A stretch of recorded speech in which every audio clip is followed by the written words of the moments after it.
అదిరేటి dress నేనేస్తే బెదిరేటి dress నువ్వేస్తే దడా కలిసింది పోరోనికి. Camera అంటే కనిపిస్తున్నావు గలీలో మొత్తం. నేను కనిపిస్తలేనా?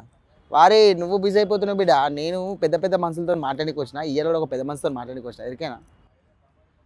అరే నువ్వు పెట్టేరా, ఖాళీ సాయంత్రం కూడా కనిపినావు. ఫస్ట్ అయితే నేను ఒక చిన్న పెద్ద ప్రోగ్రామ్లు ఉన్నా, నువ్వు మళ్ళీ ఫోన్ చేయను. ఏంది డీజే టిల్లాడు ఫోన్లలో ఏమో రుబాబు చేస్తున్నా కుట్రా? అట్లా ఏం లేదు ముచ్చట. డీజే టిల్లాడు వచ్చిందంటే ఎట్లుంటుంది, ఖాళీ మర్ఫా ఉంటుంది. ఇయ్యాల కూడా ఒక పెద్ద మనిషితో మాట్లాడమని వచ్చిన. మరి ఇంకేంది కాల్షియం, చెలో నడురే ఆ పెద్ద మనిషి వాళ్ళు చూపిస్తా. ఆడున్నాడే రఫన్నా, రఫన్నాతో మాట్లాడడానికి వచ్చిన. చలో పోదాం. సరే రఫన్నా. నమస్తే, బాగున్నా టిల్లు? బాగున్నా. ఏం మంచిగా దిల్దార్ కూర్చున్నావు సైలెంట్ గా కదా. పార్లకు వచ్చిన హాయిగా ఉంటుంది జరా. అంత మంచి సెలక్షన్ వచ్చిన ఫుల్ బిజీ అయితే. అవును. సరే అదే ముచ్చట మాట్లాడమని వచ్చిన. ఎంత అంత మంచిదేనా? అంత బాగా. ఎప్పుడు వచ్చినావు? బాగానే ఉన్నా, నడుస్తున్నది ఇక మొత్తం. ఏం సంగతి? అంత మంచిదేనా? మంచిది ఇప్పటికైతే. ఏం నడుస్తుంది రాజకీయం మొత్తం తెలంగాణలో? కాంగ్రెస్ పార్టీ మొత్తం ఆగమాగం డింగా నడుస్తుంది. జూబ్లీ సెలక్షన్ కానీ ఇటు బీఆర్ఎస్ పార్టీలకు నడుస్తుంది, ఇటు బీజేపీ వాళ్ళకి నడుస్తుంది, ఇటు కాంగ్రెస్ తగ్గువారు నడుస్తుంది. దీన్ని నువ్వేమంటావే? జూబ్లీస్ లో అట్లేం ఉండదు, కాంగ్రెస్ బరాబర్ గెలుస్తుంది. ఒక బీసీ బిడ్డకి ఇచ్చినాం కాబట్టి బీసీ బిడ్డ విన్ అవుతాడు, ఖచ్చితంగా విన్ అవుతాడు. 100% విన్ అవుతాడు.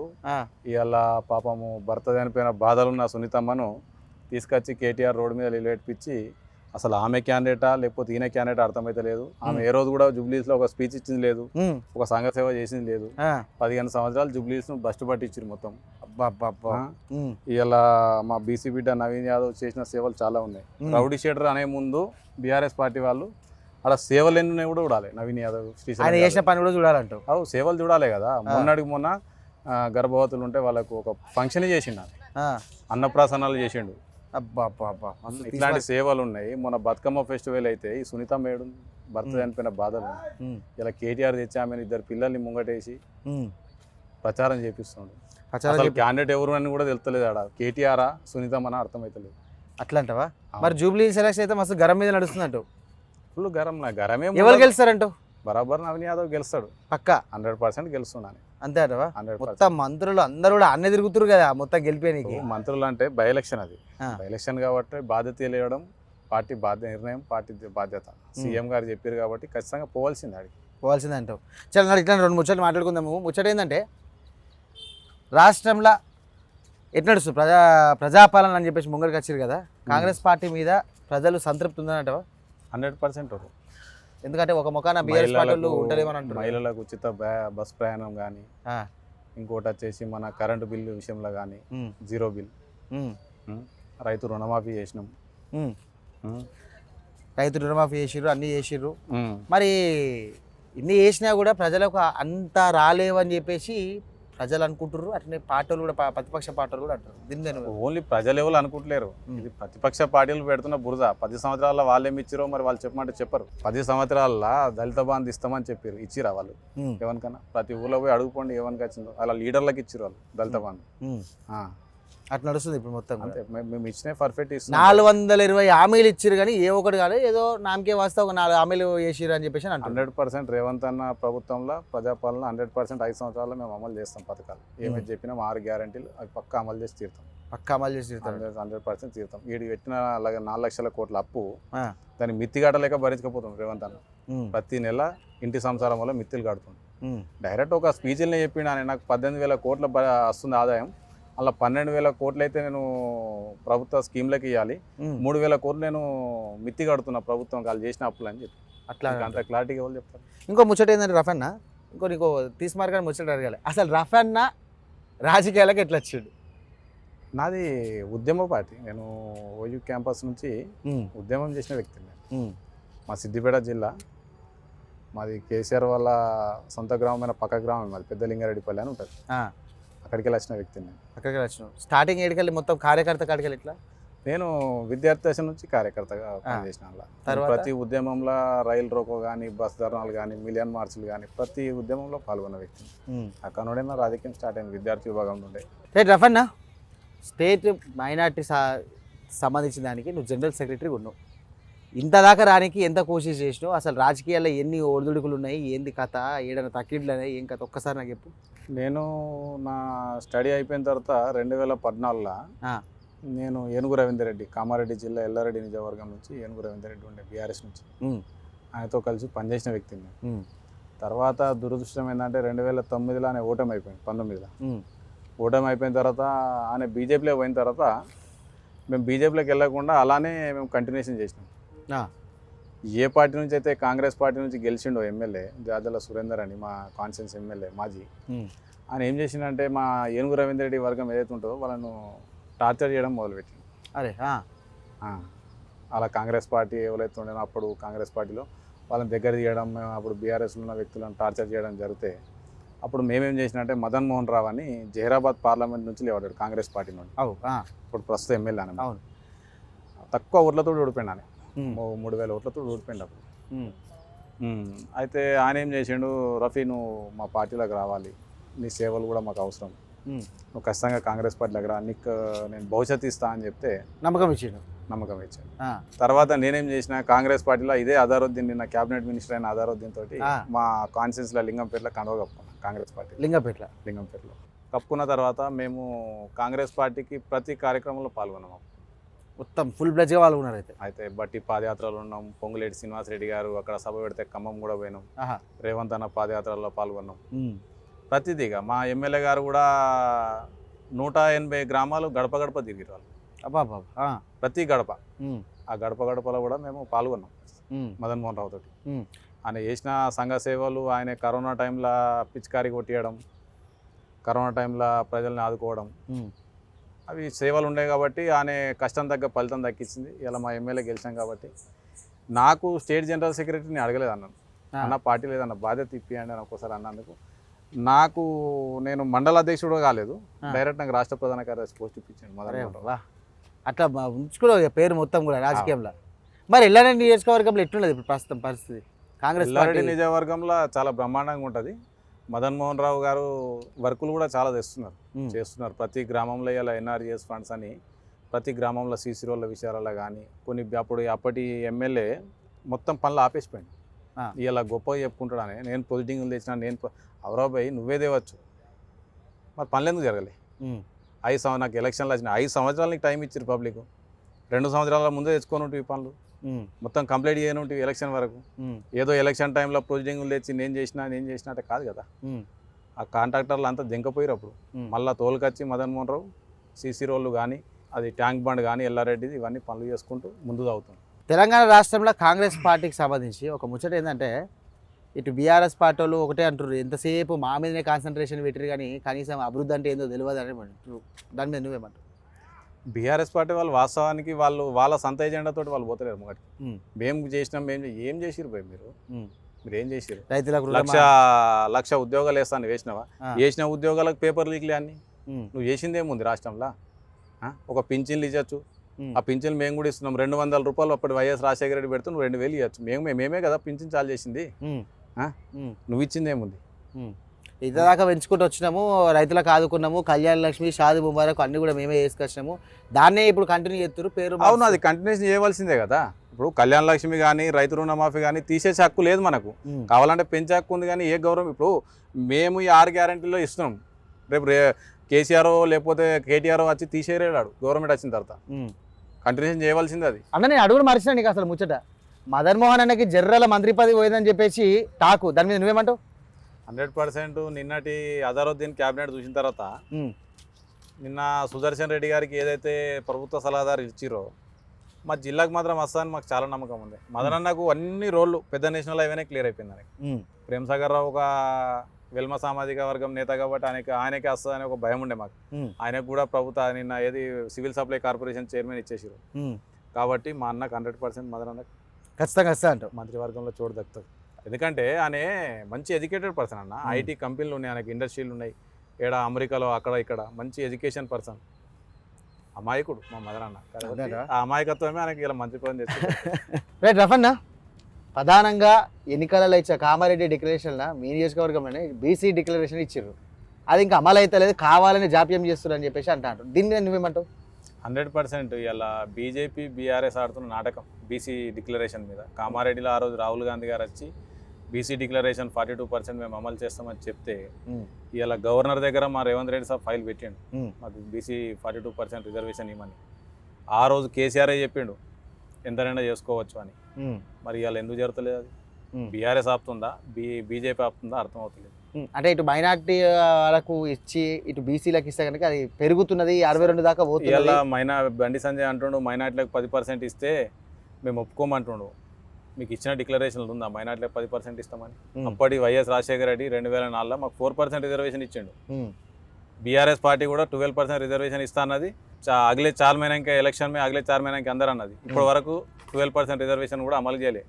అప్పటి వైఎస్ రాజశేఖర రెడ్డి కాంగ్రెస్ ప్రభుత్వం సోనియా ఇచ్చిన చరిత్ర అది మాకు 4%. అవును, కాంగ్రెస్ పార్టీ ఇచ్చింది అప్పుడు. కావాలనే బీఆర్ఎస్ పార్టీ ఇటు బీజేపీ నడుపుతుందని నాటకం చేస్తారు ఇక్కడ. కానీ మీ ఇటు చూసుకుంటే మేము కూడా బీసీ డిక్లరేషన్కు మేము అడ్డం పడము, మేము ఫుల్ హిమ్మతిస్తున్నామని ఇలా అంటారు. అది ఓన్లీ బయట చెప్పుకోవడమే కానీ లోపల మొత్తం నాటకమే. బీఆర్ఎస్ బీజేపీ అవునన్నా, బీజేపీకి మాకు బీసీ డిక్లరేషన్ మేము అడ్డమే కాదన్నప్పుడు నువ్వు అమలు చేపి కదా, మీ చేతుల్లో ఉంది కదా కేంద్రం. పెట్టి బిల్లు ఇమీడియట్లీ. మా మైనార్టీలకు 4% రిజర్వేషన్ ఇచ్చింది కదా కాంగ్రెస్, అలా ఉందేమో చూడండి. 10% రిజర్వేషన్ మేము ఇస్తామని రేవంత్ అని రాసినేమో చూడండి కదా అలా. కానీ అనుకున్న స్థాయిలో అమలు అవుతలేదు. కానీ ముఖ్యంగా చెప్పాలంటే ఒక ముచ్చట, బీజేపీ వాళ్ళు ఏమంటారు అంటే ఇటు కాంగ్రెస్ బీఆర్ఎస్ ఒకటే, వీళ్ళిద్దరు కలిసి కావాలని కూడా ప్రజలు అందరూ ఆగం చేస్తారని చెప్పేసి అని అంటారు. మొన్న చూడరాదన్న బీసీ బంద్ అని పెట్టింది. బీసీ సంఘాలన్నీ బీసీ బంద్ అని పెడితే బీజేపీ కూడా పాల్గొన్నది అలా. ఇచ్చేదే బీజేపీ 42% అమలు చేయవలసిందే బీజేపీ పార్టీ కేంద్రం నుంచి. వాళ్ళు వచ్చి ధర్నాలో పాల్గొన్నారు. దీనికి అర్థం ఏముంది మీరే చెప్పండి. మరి నాటకం ఆడుతున్నట్టే కదా. అంటే బీఆర్ఎస్ కాంగ్రెస్ ఒకటి కాదంటూ 100% కాదు. కానీ లోపల కుమ్మక్కయ్యారు వీళ్ళే మొత్తం. లే తప్పు. అది చరిత్ర, 126 సంవత్సరాల చరిత్ర కాంగ్రెస్ పార్టీది. ఎవ్వరు కూడా లోపల కానీ బయట కానీ అట్లాంటివి లేవు. బాజాబ్తా వచ్చే ప్రభుత్వం కూడా రాహుల్ సాబ్ ప్రధానమంత్రి అయిన తర్వాత అయినా బరాబర్ రిజర్వేషన్లు అమలు చేసుకుంటాం ఖచ్చితంగా. ఇంకొక ముచ్చట ఏంటంటే గరం ముచ్చట రఫన్న, ఎన్నికల స్టంట్లనే అందులో భాగమే అని చెప్పేసి మంత్రివర్గంలో ఇటు మైనార్టీ ఓట్లు కల్పించుకోవాలి ఎట్లనే వేసి అని చెప్పేసి అజారుద్దీన్కి మంత్రి పదవి ఇచ్చారని చెప్పేసి అంటారు. దీని మీద నువ్వేమంటావు? అజారుద్దీన్ సాబ్కు మంత్రి పదవి అంటే ఫస్టే ఉంది. మైనార్టీలకు ఒక శాఖ ఇవ్వాల్సిందే మాకు. మైనార్టీలకు ఇటు షబీర్ అలీ కూడా ఉన్నాడు కదా. షబీర్ సాబ్ కూడా ఏముందని ప్రభుత్వం నిర్ణయిస్తుంది. ఇప్పుడు ప్రభుత్వ సలహా అనే నిజామాబాద్ అర్బన్ నుండి ఓడిపోయినా కూడా ఆయనకు ప్రభుత్వ సలహాదారుడు ఇచ్చిరు ఒక పోస్ట్. మళ్ళీ ఫర్దర్ గవర్నమెంట్ ఆలోచన చేస్తుంది. అది ఆయన సలహాలు దేనికి ఉపయోగించుకుంటుందో గవర్నమెంట్. అంటే సీనియర్ ఉన్నాడు కదా ఆయన, సీనియర్ నాయకుడు. రంగారెడ్డి జిల్లాకు ఒక మంత్రి కావాలి, రంగారెడ్డి జిల్లాలో మా ఎమ్మెల్యేలు లేరు కాబట్టి మాకు ఒక మంత్రి కావాలని అజారుద్దీన్ సాబ్కి ఇవ్వచ్చు ప్రభుత్వం. అంటే సీనియర్ ని కాదని చెప్పి ఈయనకి ఇచ్చుడు ఎంతవరకు కరెక్ట్ అంట? సీనియర్ అంటే ఈయన కూడా స్టార్ క్యాంపియన్, ఇంతకుముందు పక్క రాష్ట్రం నుండి గెలిచిన వ్యక్తి ఎంపీకి. ఈయన కూడా ఒక నేషనల్ లీడరే కదా. కాబట్టి ఇది ఎన్నికల స్టార్ట్ కాదంటూ కాదు 100% కాదు. నవీన్ యాదవ్ అనేటోడు బీసీ బిడ్డ పోయి ఆయన గెలుస్తాడు ఖచ్చితంగా. ఆయన చేసిన సేవలు ఎక్కువ ఉన్నాయి. శ్రీశైలం యాదవ్ సాబ్ చేసిన సేవలు ఎక్కువ ఉన్నాయి. ఇలా రౌడీ షీటర్ అని చెప్పుకుంటారు బీఆర్ఎస్ వాళ్ళు. కానీ ఆయన ఇంటికి ఆయన సరుకులు పంపింది మర్చిపోయారు. చూడండి, రేపు 13 తారీఖు తర్వాత రిజల్ట్ వస్తుంది కదా. ఇప్పుడు జూబ్లీ ఎలక్షన్లల్లో ఇన్ని రోజులు పట్టించుకొని సర్కార్, మీ సర్కార్ కాంగ్రెస్ సర్కారు, ఇటు సినిమా వాళ్ళని కానీ ఇటు మైనార్టీ వాళ్ళని కానీ ఇటు పేద బడుగు బలైన వర్గాలకు పట్టించుకుంటుంది అని చెప్పేసి అంటారు. సినిమా ఇండస్ట్రీ వాళ్ళు శ్రీశైలం యాదవ్ తోటి ఇప్పుడు కాదు, 2000 సంవత్సరం అంతకుముందు సంవత్సరాల నుంచి సినీ ఇండస్ట్రీ అనేతోటి దోస్తాని. మొన్న వచ్చి సుమన్ గారు కూడా ప్రచారం చేసారు. జబర్దస్త్ టీం కూడా వచ్చి ప్రచారం చేసింది. శ్రీశైలం యాదవ్ సవిత రమ్మలే కదా, మీరు రండి పోయి నా కొడుకు కోసం ప్రచారం చేయమని చెప్పలేడు కదా. వాళ్ళు స్వచ్ఛందంగా వచ్చి నవీనాన్ని గెలిపిస్తామని చెప్తారు. వాళ్ళ బాధ సాధకాలలో నా శ్రీశైలం యాదవ్ ఉంటాడు కాబట్టి. ఎంతసేపు నవీన్ యాదవ్ రౌడీ షీటరు, పైసలు వసూలు చేసే క్యాండిడేట్ అని చెప్పేసి పొద్దుస్తమానం కూడా ప్రతిపక్ష పార్టీలు ఆరోపిస్తారు. ప్రధానంగా కూడా వాళ్ళ నాయన కూడా అరెస్ట్ చేసిరు, బైండ్ ఓవర్ చేసిరు. వాళ్ళ నాయన కూడా రౌడీయే, వాళ్ళ ఇంట్లో మొత్తం రౌడీ కాందన. ఈయన నామినేషన్ వేసేటప్పుడు కూడా మొత్తం రౌడీ షీటర్లే వచ్చిరని చెప్పేసి అని అంటారు. శ్రీశైలం యాదవ్ రౌడీ అనే విషయం కేసీఆర్ గారికి ఫస్ట్ తెలియదా? అప్పుడు ఆయన కోసం ఎందుకు తనలాడిండు మరి గతంలో? ఇలా నవీన్ యాదవ్ మీద కేసులు ఉన్నాయి అంటారు, చూపెట్టండి, ప్రూఫ్ చూపెట్టండి కదా. రౌడీ షీటర్ అంటారు, ప్రూఫ్ చూపెట్టండి కదా. బైండ్ ఓవర్ అంటే ప్రతి ఎలక్షన్ వస్తే ఇది ఒక రిమార్క్ ఏదైతే ఉందో రౌడీ షీటర్ అని, వీళ్ళందరినీ కూడా బైండ్ ఓవర్ చేస్తుంది గవర్నమెంట్. ఈ గవర్నమెంటే కాదు, వేరే గవర్నమెంట్ వచ్చిన ఎలక్షన్ టైంలో వీళ్ళందరికీ ఒక కౌన్సిలింగ్ ఇస్తారు బైండ్ ఓవర్ టైంలో. అయితే మన నియోజకవర్గంలో చూసుకుంటే ఎల్లారెడ్డి నియోజకవర్గంలో ప్రస్తుతం రాజకీయం ఎట్లున్నది? తగ్గువారు నడుస్తుందా, వన్ సైడ్ నడుస్తుందా? లేదు, మా దగ్గర ఏం ఉండదు అన్న, ఏముండదు. గతంలో ఉన్న ఎమ్మెల్యే ఇటు జాదవ్ సురేందర్ కూడా బాగానే అభివృద్ధి చేసిన అని చెప్పేసి ఆయన ఒక రకంగా చేసే చెప్తున్నారు. ప్రజలు చెప్పారు కదా, ఉమ్. స్వాగతం పలికిరు కదా, ఉమ్. స్వాగతం పలికిరు. మొన్న ఏం చేసిరో మదన్ మోహన్ సాబ్కు ఎట్లా ఇచ్చిరో చూసిరు కదా. ఉమ్. మాకు 24,000 మెజార్టీ వచ్చింది, నీ అభివృద్ధి మాకు 24,000 మెజార్టీ, ఉమ్. అంతే కదా. ఇలా సురేందర్ సాబ్ అభివృద్ధి మాకు 24,000 మెజార్టీ. ఇటు జైరాబాద్ కానీ ఇటు మీకు ఎల్లారెడ్డి నియోజకవర్గం కానీ అన్ని అటు బోధన కూడా చూసుకుంటే మీకు చాలా దగ్గర. అవును. ఎల్లారెడ్డి నియోజకవర్గం దగ్గర. అవును. ప్రధానంగా రైతులకు సంబంధించి ఎటువంటి న్యాయం జరగలేదు, పట్టించుకుంటలేరు అని చెప్పేసి ఒక మాట ఉన్నది. దీని మీద నువ్వేమంటావు? ఎందుకు పట్టించుకోమండి, ఇప్పుడు వైఎస్ రాజశేఖర రెడ్డి ఆదర్శ రైతులు అని తెచ్చిండు. ఉమ్. వాళ్ళకు ఒక జీతభత్యం కూడా ఉండే, ఎంత ఉండే నాకు తెలియదు. ఉమ్. ఆ ఆదర్శ రైతులు ప్రతి గ్రామంలో రైతులకు సంబంధించి ఏదైనా సమస్య ఉంటే ఉమ్. వాళ్ళు ప్రభుత్వం దృష్టి తీసుకుపోయేటోళ్ళు. ఉమ్. దాన్ని కేసీఆర్ ఏం చేసిండు 2014లో వాళ్ళని తీసి పడేసిండు. ఉమ్. రైతు సమన్వయ సమితిలను పెట్టి అది ఓన్లీ ప్రభుత్వానికి వీళ్ళకు పబ్బం గడుపుకోవడానికి ఒక పదవిని క్రియేట్ చేసిండు తప్ప వాళ్ళు రైతులకు సంబంధించి ఏం కూడా చేయాలి. ఇంకోటి కూడా చెప్తున్నా, 60 సంవత్సరాలల్లా ఎప్పటి కురవని వర్షాలు కామారెడ్డిలో పడ్డాయి వర్షాలు. ఉమ్. 60 సంవత్సరాలు ఎప్పుడు వల్లే. ఉమ్. నిజాం కట్టిన బ్రిడ్జిలు పడిపోయినాయి. ఉమ్. అప్పటిదప్పుడే కావాలంటే ఏడికలైతుంది. బ్రిడ్జిలు కట్టాలి, రోడ్లు మరమ్మతు చేయాలి, కొంత టైం పడుతుంది. ప్రధానంగా 15 సంవత్సరాలు రవీందర్ రెడ్డి పాలన అయినా, 5 సంవత్సరాలు సురేందర్ పాలన అయినా ఒక వాన పడ్డా కూడా మామూలుగా పడిపోయినాయి. ఉమ్. ఒక బ్రిడ్జి కూలే, ఇట్లా బ్రిడ్జిలు కూలితే అర్థమవుతుంది. అప్పటిదప్పుడు మదన్ మోహన్ రావు ₹1,00,00,000 రేవంత్ రెడ్డి సాబ్ని పిలిపించుకొని ₹1,00,00,000 శాంక్షన్ పెట్టుకొని చిన్నగా పనులు నడిపిస్తాం. మైనార్టీల కోసం పెద్దపీట వేసిందంటవా కాంగ్రెస్ సర్కార్? 100%. ఇలా 4% ఇచ్చింది కాబట్టే మా పిల్లలు ఏదో ఆఫీసులలో జాబులు చేసుకుంటారు. ఉమ్. ఆ 4% రాకపోతే ఇప్పటి కూడా మా మైనార్టీలు ఆటోల కాడ చూడండి, పండ్ల షాపుల కాడ చూడండి, కార్ డ్రైవర్ల కాడ చూడండి, ప్రతి దగ్గర మా బిడ్డలే ఉంటారు. వెనుకబడి ఉన్నది మైనార్టీ సంక్షేమం, వెనుకబడి ఉన్నది. దీన్ని ముంగడ కేసీఆర్ చెప్పిండు మైనార్టీలకు బోత్ బడ్జెట్ దేదేరు, మరి కిస్కుదియా ఎవరికి ఇచ్చిండు బడ్జెట్ అని? ఎవరు కూడా డెవలప్ కావాలి. హైదరాబాదే అంటారు కదా డెవలప్మెంట్ అని, మా మైనార్టీలో చూపెట్టండి ఎవరు డెవలప్ అయ్యారు. 7 ఉన్నారు ఆనే ఉన్నారు పాప. ఇది ఎంఐఎం పార్టీ కూడా మీ కాంగ్రెస్ పార్టీకి సపోర్ట్ చేస్తుంది ఇప్పుడు మన జూబ్లీ హిల్స్ ఎన్నికల. ఇది ఏ విధంగా చూడొచ్చు? అంటే మైనార్టీ ఓట్లను ఛేదించుకోరికేనా ఇదంతా? లేదు, 100% మా మీద నమ్మకం ఉంది ఎంఐఎంకు, మా ప్రభుత్వం మీద నమ్మకం ఉంది కాబట్టి మాకు మద్దతు తెలిపింది. ఒక బీసీ డిక్లరేషన్ ఏదైతే అమలు చేసిరో ఆ బీసీ డిక్లరేషన్ ఇలా మద్దతు అని చెప్పచ్చు. అంతే. మా మైనార్టీలలో బీసీ బిడ్డలు, మేము కూడా బీసీ బిడ్డలే, మేము మైనార్టీలో మాకు కూడా బీసీలా మాకు కూడా ఉన్నది, దానికోసం మద్దతు ఇస్తున్నాం ఎంఐఎం. రఫన్న, రాజకీయంగా నేను ముంగడ తీసుకుపోయే వ్యక్తి వాళ్ళు ఉన్నారా? ఓలని చెప్పుకోవచ్చు. అంటే రాజకీయంగా ముంగడ దోషిటోళ్ళు, రాజకీయ గురువులు. నాకు రాజకీయంగా ఇప్పుడు గాడ్ ఫాదర్ అంటే మదన్ మోహన్ రావు ఒకటి. అరే వా. నన్ను రాజకీయంగా ప్రోత్సహించే వ్యక్తి అంటే మన్నే ప్రణయ్ అని మన ఆందోళన కాన్స్టిట్యున్సీ పటాచేరులో ఉంటాడు. ఆయన నన్ను ఇదంతా ప్రోత్సహించడం. మంచి దోస్తా? మంచి దోస్తు. ఎట్లా ఎప్పటి నుండి కలిసి మీరు ఇద్దరు? ధ్యాన్ చెప్పాలైతే మాకు ఇప్పటికీ ఒక 6-7 ఇయర్స్ జర్నీ. నా కోసం ఆయన ప్రతిసారి తనలాడుతూనే ఉంటాడు. అన్న ఇజ్జే, అన్న అజ్జే, అజ్జే ఇజ్జే, ఇట్లే అట్లా అంటా ఉంటాడు. ఇప్పుడు రాజకీయ గురువులను మదన్ మోహన్ రావు. మదన్ మోహన్ అని ఎందుకు ఆయననే ఎందుకు అనుకుంటున్నారు గురువు? ఇంతకుముందు హరీష్ అన్న చాలా అభిమానం. హరీష్ అన్న అంటే బీఆర్ఎస్కి వెళ్ళి హరీష్ అన్న అంటే అభిమానం. కానీ హరీష్ అన్న మంచిగా ఉండొచ్చు ఆ పార్టీలో, కానీ మిగతా వాళ్ళు మొత్తం దళితం. అంతే అంటారు. హరీష్ అన్న లేకపోతే ఆ పార్టీ కూడా లేదు. అంతే, ఆ పార్టీ కూడా లేదు. కార్యకర్తలకు న్యాయం చేస్తుందంటవా కాంగ్రెస్ పార్టీ? 100% న్యాయం చేస్తుంది అన్న, 100% న్యాయం చేస్తుంది. కొద్దిగా ఆలస్యం అవుతుంది స్థానిక సంస్థల ఎలక్షన్లు కాబట్టి, 2 సంవత్సరాల గ్యాప్ వచ్చింది కాబట్టి. అనుకున్నంత పార్టీలో ఒక 10,000 వస్తలేవు, వలస వచ్చిన వాళ్ళకి 10,000 ఉన్నాయని చెప్పేసి. లేదు, ఒకటే చెప్తా, మా రూరల్ వైపు హైదరాబాద్ ఇచ్చిపెట్టి మిగతా జిల్లాలలో చూసుకుంటే స్థానిక సంస్థల ఎన్నికలు, అసెంబ్లీ ఎలక్షన్లు అయిపోగానే అది అయిపోతే మాకు ఇబ్బంది ఉండకపో పార్టీకి. కొద్దిగా గ్యాప్ ఉండి 18 నెలల కాలం పట్టే వరకు ఏమైందంటే కొద్దిగా కార్యకర్తలు నిరాశలు. కానీ ఈ స్థానిక సంస్థల ఎన్నికలలో అందరూ కూడా సెట్ అయిపోతారు. జిల్లాలో ఎంపీటీసీ వార్డు మెంబర్ నుంచి మొదలు పెడితే జిల్లా పరిషత్ చైర్మన్ దాకా సెట్ అయిపోతారు. మొత్తం సెట్ అయిపోతారు. ముస్లింలకు కూడా ప్రతి దగ్గర జిల్లా పరిషత్ కోప్షన్లు వస్తాయి, మండల పరిషత్ కోప్షన్లు వస్తాయి, నామినేటెడ్. రఫన్న, స్థానిక సంస్థల ఎన్నికలకు ముంగట పోనీకి కావాలనే అడ్డం పెడుతుర్రు. అది చంద్రబాబు వచ్చే ఏవైతే పైసలు ఉన్నాయో వస్తే జర ఏదో అభివృద్ధి అవుతుంది అనుకుంటే కనుక బీసీ డిక్లరేషన్ చెప్పేసి నడిమిట్లో ఒక పంచాయతీ పెట్టి కావాలని చేస్తుంది అని చెప్పేసి అంటా ఉంటుంది. దీని మీద నువ్వేమంటావు? నా కాంగ్రెస్ పార్టీ కూడా ఉంటుంది, సర్పంచ్లు కావాలని ఉంటుంది, ఎందుకంటే కావాలని ఉంటుంది, మా పార్టీకి జెడ్పీటీసీలు కావాలని ఉంటుంది, మా పార్టీకి జిల్లా పరిషత్ చైర్మన్లు కావాలని ఉంటుంది. రేపటి రోజు మేము గ్రామాలలో పోయి ఒక ఏంది ఫ్లెక్సీ కట్టాలంటే ఒక సర్పంచ్ కడతాడు, ఒక గ్రామానికి ఎమ్మెల్యే గారు వస్తారంటే ఆ ఎమ్మెల్యేకి స్వాగతం పలుకుతాడు, సర్పంచ్ అవుతాడు. కాంగ్రెస్ పార్టీ కూడా ఉంటుంది కదన్నా కావాలని.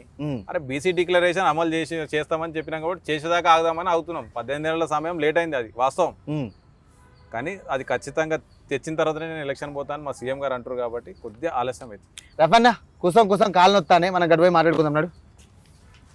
నువ్వు అన్నట్టే అన్న, వెనుకట్ల వైఎస్ రాజశేఖర రెడ్డి హయాంలోనే ఆయన టైంలో ఆదర్శ రైతులు అని చెప్పేసి ఒకరి పదవులు ఇస్తుండే, కొంచెం వాళ్ళకు కొంచెం హిమ్మత్ ఇచ్చి జర ముంగట్ నడురు అని చెప్పేసి అలా కొన్ని జీతపత్యాలనే టైప్లో కూడా ఆలోచన చేసిరు. ఆ వ్యవస్థ ఇప్పుడు ఎందుకు లేదు? మీ కాంగ్రెస్ గవర్నమెంట్ ఏమైనా చేయగలుగుతుంది దాని విషయంలో? దాని విషయంలో అప్పుడున్న ఆదర్శ రైతులు రాష్ట్ర మంత్రుల దగ్గర కానీ వాళ్ళ దగ్గర మెమోరాండం పెట్టారు.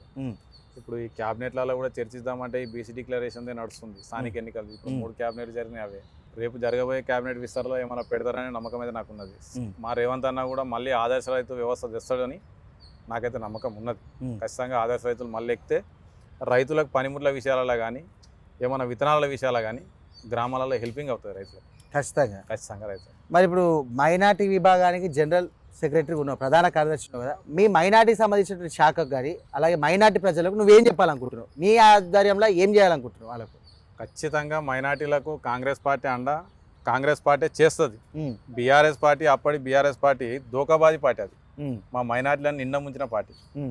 12% రిజర్వేషన్ విషయంలో కానీ మైనార్టీ బాంధు విషయంలో కానీ మా మైనార్టీలకు స్కాలర్షిప్ల విషయాలలో కానీ ఏంలో కూడా మా మైనార్టీలకు చేసింది ఏం లేదు.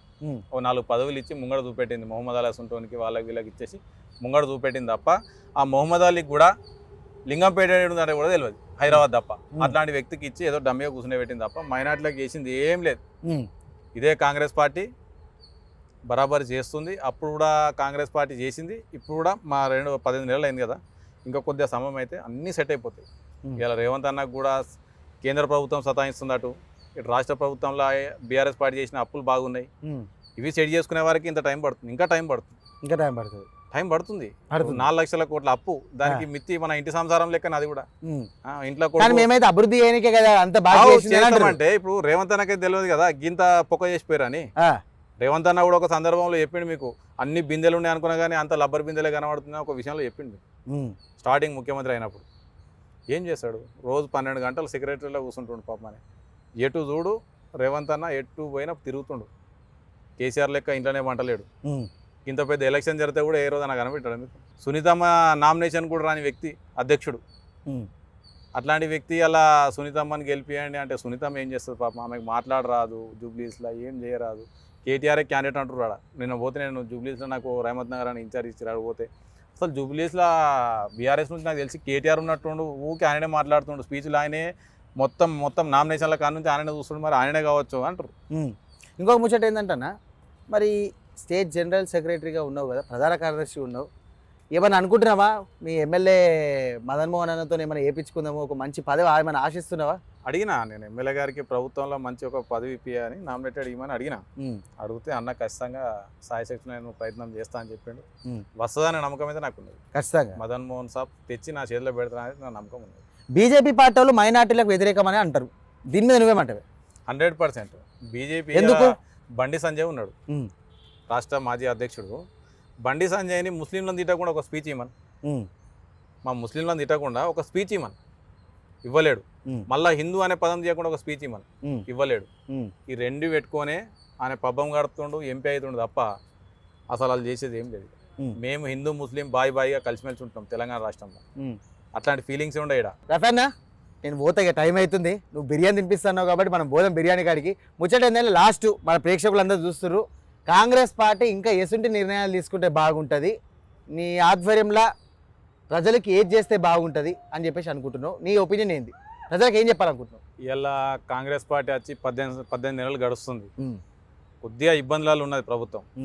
100% ప్రతి సంక్షేమ శాఖ ఎస్సీ ఎస్టీ బీసీ మైనార్టీ ప్రజలకు 100% మేలు చేస్తుంది కాంగ్రెస్ పార్టీ.